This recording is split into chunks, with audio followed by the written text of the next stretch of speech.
Guys, എല്ലാവർക്കും സുഖമല്ലേ? നിങ്ങളീ ഈ ചേതിയമ്മയെക്കുറിച്ച് കേട്ടിട്ടുണ്ടോ? ഓണം കഴിഞ്ഞ് വരുന്ന മകന്നാളിൽ സമ്പൽ സമൃദ്ധിയുടെ ദേവിയായ ചേതിയമ്മയെ ഈ ചേതിപ്പൂവ് ഇട്ടിട്ട് വടക്കൻ കണ്ണൂരിലെ ആൾക്കാർ കാത്തിരിക്കും. ആ ചേതിയമ്മ വരുമ്പോൾ നമ്മൾ ഊണൊരുക്കേണ്ടതുണ്ട്. അപ്പോൾ ചേതിയമ്മയ്ക്ക് വേണ്ടിയിട്ടുള്ള ഊണ് എങ്ങനെയാണ് ഒരുക്കുന്നതെന്നാണ് ഞാൻ നിങ്ങൾക്കിന്ന് കാണിച്ചു തരാൻ പോകുന്നത്. ഒപ്പം ചേതിയമ്മയെക്കുറിച്ച് എനിക്കറിയാവുന്ന ഐതിഹ്യങ്ങളും പറഞ്ഞു തരാം കേട്ടോ. ചേതിയമ്മയുടെ ഊണ് വളരെ ലളിതമാണെങ്കിലും അതിനുള്ള ഒരുക്കങ്ങൾ നമ്മൾ തലേദിവസം തന്നെ തുടങ്ങണം. തലേദിവസം ചോറുണ്ടാക്കുമ്പോൾ തന്നെ കുറച്ച് ചോറെടുത്ത് ഇതുപോലെ മാറ്റി വെക്കുക. അതിനൊപ്പം കുറച്ച് വെള്ളം ഒഴിച്ചിട്ട് മാറ്റി വെക്കുക. അത് പിറ്റേ ദിവസത്തേക്കുള്ളതാണ്. പിറ്റേ ദിവസത്തേക്ക് അതെന്തായി? പഴങ്കഞ്ഞി അല്ലേ? നമ്മൾ കുളുത്ത് എന്ന് പറയും കണ്ണൂരിൽ. അപ്പോൾ കുളുത്താണ് ആദ്യമായിട്ട് ചേതിയമ്മക്ക് വേണ്ടത്. ഇത് നോക്കി, നമ്മുടെ ചേതിയമ്മ എന്ത് സിമ്പിളാണല്ലേ. ഇനി വേണ്ടത് ഉണങ്ങച്ചോറാണ്. ഉണങ്ങച്ചോറ് നിങ്ങൾക്ക് എല്ലാവർക്കും ഉണ്ടാക്കാൻ അറിയായിരിക്കും അല്ലേ? അപ്പോൾ ഈ ചേതിയമ്മ നമ്മുടെ വീട്ടിൽ വന്നു കഴിഞ്ഞാൽ സമ്പത്തും സമൃദ്ധിയും വീട്ടിൽ കുമിഞ്ഞുകൂടും. രോഗപീഠകളിൽ നിന്നൊക്കെ നമ്മൾ മുക്തി നേടും എന്നാണ് നമ്മുടെയൊക്കെ വിശ്വാസം. ഇനിയിപ്പോൾ നല്ല കാര്യം വീട്ടിൽ നടന്നാൽ ചേതിയമ്മ വിളയാടിയത് കൊണ്ടാണ് എന്നൊരു ചൊല്ലും പണ്ടുണ്ടായിരുന്നു. അതുപോലെ കന്നിമാസത്തിലെ നെൽക്കതിരിൽ ഒരു ചെറിയ കുരു ഉണ്ടാവും. ആ കുരു പിളർന്ന് അതിനുള്ളിലുള്ള കുറി എടുക്കുക. അതാണ് ചേതിയമ്മയുടെ കുറി. അത് നെല്ലിലുണ്ടെങ്കിലേ കണ്ടത്തിലും ചേതിയമ്മ വിളയാടി എന്നാണ് അത്ര അർത്ഥം. ഓണം കഴിഞ്ഞുള്ള ചതയം നാൾ തൊട്ട് നേരത്തെ ഞാൻ കാണിച്ച ആ കയ്യാലപ്പുറത്തും പടവുകളിലൊക്കെ കാണുന്ന ആ ചേതിപ്പൂ, അത് ദിവസവും ഇട്ടിട്ട് മകന്നാൾ വരെ ചേതിയമ്മയെ വരവേൽക്കാനായി കാത്തിരിക്കും. അതിനു മുമ്പ് നിങ്ങളിപ്പോൾ കണ്ടില്ലേ, നമ്മൾ ഉണക്കലരി എടുത്ത് വെള്ളം ഒഴിച്ചിട്ട് അടുപ്പത്ത് വേവാൻ വെച്ചേക്കുവാണ്. അപ്പം അത് വേവുന്ന സമയം കൊണ്ട് നമുക്ക് കറി ഉണ്ടാക്കാം. അപ്പോൾ ചേതിയമ്മയുടെ കറി വളരെ സിമ്പിളായിട്ടുള്ള കറി ആയിരിക്കണം. താളിൻ്റെ തണ്ട് കൊണ്ടുള്ള പുളിങ്കറിയാണ് ചേതിയമ്മക്ക് ഇഷ്ടം. ഇനിയിപ്പം താളിൻ്റെ തണ്ട് ഇല്ലെങ്കിൽ താളിൻ്റെ തണ്ടോ അല്ലെങ്കിൽ വെള്ളരിക്കയൊക്കെ എടുത്തിട്ടാണ് ഉണ്ടാക്കാറ്. അപ്പോൾ താളിൻ്റെ തണ്ട് ഇല്ലെങ്കിൽ പിന്നെ നമുക്ക് ഈ പറയുന്ന പപ്പായോ പിന്നെ മറ്റെന്തെങ്കിലും വെച്ചിട്ട് വളരെ സിമ്പിളായിട്ടുള്ള ഒരു പുളിങ്കറിയാണ് വേണ്ടത്. അപ്പം ഞാനിവിടെ എടുക്കുന്നത് കപ്പക്കയും പിന്നെ കാമ്പ് നമ്മൾ പറയും, ബനാന സ്റ്റെമ്മില്ലേ, അതിനെ നമ്മൾ കാമ്പ് എന്നാണ് പറയുക. അത് അതുപോലെ ചെറുതായിട്ട് മുറിച്ചിട്ട് അതും പിന്നെ മാങ്ങയും എടുക്കുക. കണ്ണൂരിൽ പലതരത്തിൽ പുളിങ്കറി ഉണ്ടാക്കും കേട്ടോ. അതിൽ 2 പുളിങ്കറിയുടെ റെസിപ്പി താഴെയുണ്ട്, നിങ്ങൾക്ക് വേണമെങ്കിൽ പോയി കാണാം. ഈ പുളിങ്കറി മാങ്ങ പുളിങ്കറിയാണ്. അപ്പം മാങ്ങ ഇങ്ങനെ ഇതുപോലെ മുറിച്ചിട്ട് നമ്മളിതിൽ ചേർക്കും. അപ്പോൾ ചേതിയമ്മയുടെ കഥ പറയുകയാണെങ്കിൽ, ചേതിയമ്മ ഒരു ദേവിയായി സങ്കല്പിക്കുകയും ചേതിയമ്മയുടെ പ്രസൻസ് പലയിടത്തും അനുഭവപ്പെടുകയും ചെയ്തപ്പോൾ ചേതിയമ്മയെ വീട്ടിലേക്ക് സ്വീകരിക്കാനായിട്ട് ഒരു ആഘോഷം എല്ലാവരും സംഘടിപ്പിച്ചു. അതിൻ്റെ ഭാഗമായിട്ട് ചേതിയമ്മക്ക് വേണ്ടി നല്ല സദ്യ ഒരുക്കി വിളക്ക് കത്തിച്ച് എല്ലാവരും കാത്തിരുന്നു. പക്ഷേ ചേതിയമ്മ അപ്രാവശ്യം വന്നില്ല ആരുടെ വീട്ടിലും. അതെങ്ങനെ മനസ്സിലായി? അതിനൊരു വഴിയുണ്ട്. ഒരു ഉരലിൽ കുറച്ച് വെള്ളം ഒഴിച്ച് അതിൽ കുറച്ച് തുമ്പപ്പൂവും ചുണ്ടങ്ങയിട്ട് ആ ഉരൽ കൊണ്ട് കുത്തുമത്രേ. അതിനുശേഷം 3 പ്രാവശ്യം ഇങ്ങനെ കുത്തിയതിന് ശേഷം ആ തുമ്പപ്പൂവിൻ്റെ സ്ഥാനം നോക്കിയിട്ട് ചേതിയമ്മ വന്നോ അല്ലെങ്കിൽ ചേതിയമ്മ ഏത് ഭാഗത്തു നിന്നാണ് വന്നത് എന്നൊക്കെ ഗണിച്ചെടുക്കുമത്രേ. അപ്പം ആദ്യത്തെ തവണ തന്നെ ചേതിയമ്മ വന്നില്ല. കാരണം എന്തായിരുന്നു? ചേതിയമ്മ എല്ലാ വീട്ടിലും സന്ദർശിക്കാൻ വേണ്ടി തീരുമാനിച്ച് ഇറങ്ങിയതാണ്. എന്നിട്ട് ഒരു വീടിൻ്റെ അടുത്ത് എത്തുകയും ചെയ്തു. പക്ഷേ ആ വീട്ടിൽ കൊല്ലപ്പണിയെടുക്കുന്നവരായിരുന്നു. അപ്പോൾ അവർ സദ്യയൊക്കെ ഒരുക്കിയിട്ടുണ്ട്. പക്ഷേ അവരുടെ പണി ആലയിലേക്ക് പോകാൻ വേണ്ടിയിട്ട് അവർ കത്തിയാളെടുക്ക് എന്നൊക്കെ അങ്ങനെ ഒച്ചത്തിൽ അങ്ങോട്ടും ഇങ്ങോട്ടൊക്കെ വിളിച്ചു പറയുന്നുണ്ടായിരുന്നു. അപ്പോൾ ഈ ഒച്ചയും ബഹളമൊക്കെ കേട്ടപ്പം ചേതിയമ്മക്ക് അങ്ങോട്ട് പോകാൻ തോന്നാത്തതുകൊണ്ട് ചേതിയമ്മ വേറൊരു വീട്ടിലേക്ക് നടന്നു. എന്നിട്ടെന്തായി? അതിനു മുമ്പ് നമ്മുടെ റെസിപ്പി ഒന്ന് പറയാം.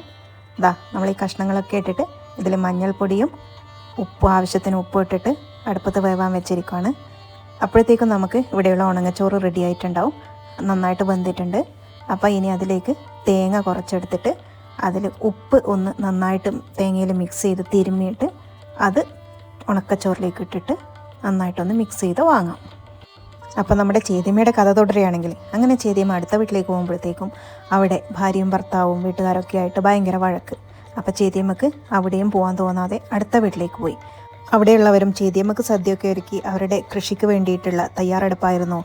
വിത്തെടുക്ക്, പൂങ്കോട്ടെടുക്ക്, കൈക്കോട്ടെടുക്ക് എന്നൊക്കെ ഒച്ചത്തിൽ തമ്മിൽ പറയുന്നുണ്ടായിരുന്നു.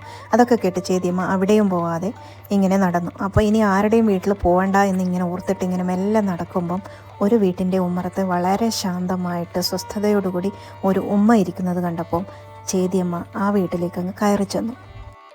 ഇനി വേണ്ടത് ഒരു ഇലക്കറിയാണ്.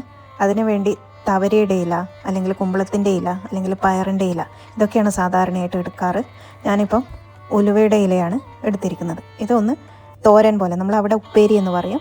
ഇതിൽ വെളുത്തുള്ളി, സാധാരണ വെളുത്തുള്ളി ഇടാറുണ്ടെങ്കിലും ഇതിൽ വെളുത്തുള്ളി ഇട്ടിട്ട് കണ്ടിട്ടില്ല. അപ്പം ഇതിൽ പച്ചമുളകും ചേർത്തിട്ട് ആവശ്യത്തിന് ഉപ്പും ചേർത്ത് അടുപ്പത്ത് വെച്ചിട്ട് വെളിച്ചെണ്ണയും തേങ്ങയും കൂടി നനച്ചിട്ട് നമുക്ക് വാങ്ങാം. അങ്ങനെ ഉമ്മയുടെ വീട്ടിൽ കയറി ചെന്ന ചേതിയമ്മക്ക് അവിടുത്തെ അന്തരീക്ഷം വളരെയധികം ഇഷ്ടപ്പെടുകയും ഉമ്മ വളരെ വൃത്തിയോടുകൂടി സമാധാനത്തോടുകൂടി അച്ചടക്കത്തോടുകൂടി അവിടെ ഇരിക്കുന്നത് ചേതിയമ്മക്ക് ഇഷ്ടാവുകയും എന്തെങ്കിലും കഴിക്കാനെടുക്കാൻ പറയുകയും ചെയ്തു. അപ്പോൾ അവിടെ പഴങ്കഞ്ഞിയും പുളിങ്കറിയും ഇലക്കറിയും അങ്ങനെ വളരെ സിമ്പിളായിട്ടുള്ള കറികളൊക്കെയാണ് ഉണ്ടായിരുന്നത്. അത് വളരെ സന്തോഷത്തോടുകൂടി ചേതിയമ്മ കഴിക്കുകയും അവരെ അനുഗ്രഹിച്ചിട്ട് അവിടുന്ന് പോവുകയും ചെയ്തു. ഇനി ഇതേ ഈ കഷ്ണം വേവുമ്പോൾ നമുക്ക് ഇതിലേക്ക് തേങ്ങയും ജീരകവും അരച്ചിട്ട് ചേർക്കാം. അപ്പോൾ ഹിന്ദു സ്ത്രീകളുടെ വിശ്വാസം ചേതിയമ്മയുടെ അനുഗ്രഹം ആദ്യമായി കിട്ടിയത് ഒരു ഉമ്മയ്ക്കാണ് എന്നാണ്. കാരണം അന്നത്തെ സ്ത്രീകൾക്ക് പ്രാഥമിക വിദ്യാഭ്യാസം പോലും നിഷേധിച്ചിരുന്ന ഒരു കാലത്ത് അവർക്ക് 5-6 വയസ്സാകുമ്പം തന്നെ വയലിലൊക്കെ പോയിട്ട് ശാരീരികമായിട്ടുള്ള അധ്വാനം ചെയ്തിട്ട് ജോലിയെടുക്കേണ്ട ഒരു അവസ്ഥ ആയിരുന്നു ഭൂരിഭാഗം സ്ത്രീകൾക്കും. അപ്പോൾ അവരുടെ വിശ്വാസപ്രകാരം ഉമ്മമാർക്ക് ചേതിയമ്മയുടെ അനുഗ്രഹം കിട്ടിയതുകൊണ്ടാണ് വീട്ടിൽ സമാധാനമായിട്ട് ഇരിക്കാനും എവിടെയും ജോലിക്കും ഒന്നും പോകാതെ പുരുഷന്മാർ കൊണ്ടുവരുന്നത് ഭക്ഷണം ഉണ്ടാക്കി കഴിച്ച് സുഖകരമായിട്ട് ജീവിക്കാനുള്ള യോഗ ഉണ്ടായത് എന്നാണ് വിശ്വസിക്കുന്നത്. നമുക്കിത് കേൾക്കുമ്പോൾ ചിരിയൊക്കെ വരും. കാരണം ഞാനടങ്ങുന്ന തലമുറയ്ക്ക് ഇപ്പോൾ ജോലിക്ക് പോകാതെയുള്ള ഒരു ജീവിതം ചിലപ്പോൾ സങ്കല്പിക്കാൻ പോലും പറ്റില്ല. സ്വന്തം കാലിൽ നിന്നിട്ട് അധ്വാനിച്ച് വല്ലതും ഉണ്ടാക്കുക എന്നതാണ് എല്ലാവരുടെയും ആഗ്രഹം. പക്ഷേ അന്നത്തെ കാലത്തെ ജോലി എന്ന് പറയുന്നത് ഇന്നത്തേതുപോലെ ശാരീരികമായിട്ടുള്ള അധ്വാനം അധികം വേണ്ടാത്ത ജോലി ആയിരുന്നില്ല. വളരെയധികം അവർ അധ്വാനിച്ചിട്ട് ക്ഷീണിച്ച് അവശരായതുകൊണ്ടായിരിക്കാം അവർക്ക് അങ്ങനെയൊക്കെ ചിന്തിക്കേണ്ടി വന്നത്. അപ്പോൾ നമ്മുടെ പുളിങ്കറി തേങ്ങയും ജീരകമൊക്കെ ഇല്ല അരപ്പൊക്കെ അരച്ച് അതൊന്ന് തിളക്കുമ്പോൾ കറിവേപ്പിലയിട്ട് അത് വീണ്ടും തിളച്ച് നമുക്കിതിന് വേണ്ട താളിപ്പ്, എല്ലാ പുളിങ്കറിക്കും നിങ്ങൾക്ക് അറിയുന്നത് പോലെ തന്നെ കടുകും ഉലുവയും കറിവേപ്പിലയും കുറച്ച് വെളിച്ചെണ്ണ ഇട്ടിട്ട് നമുക്ക് ഇതിലേക്ക് താളിച്ചിടാം.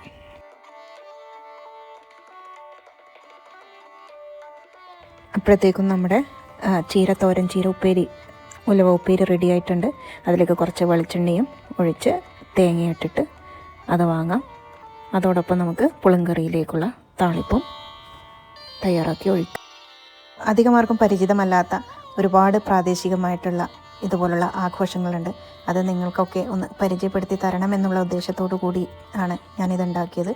അതുപോലെ ഈ ചടങ്ങുകൾ അറിയാത്തവർക്ക് ഇത് ഉപകാരപ്പെടും. അതുപോലെ തന്നെ ഇതേ ആഘോഷം തന്നെ പല വീടുകളിലും ചെറിയ ചെറിയ വ്യത്യാസമൊക്കെ ഉണ്ടായിരിക്കാം. അതുപോലെ അവർ കേട്ട ഐതിഹ്യത്തിലും ചെറിയ വ്യത്യാസങ്ങളൊക്കെ ഉണ്ടായിരിക്കാം. അങ്ങനെ നിങ്ങൾക്കറിയുന്ന എന്തെങ്കിലും ഐതിഹ്യം ഇതിൽ കൂട്ടിച്ചേർക്കാനുണ്ടെങ്കിൽ അതുകൂടി താഴെ ഒന്ന് മെൻഷൻ ചെയ്താൽ വളരെയധികം യൂസ്ഫുള്ളായിരിക്കും. ഇനി ഇതെല്ലാം നമുക്ക് ഒരു ഇലയിലേക്ക് വിളമ്പാം.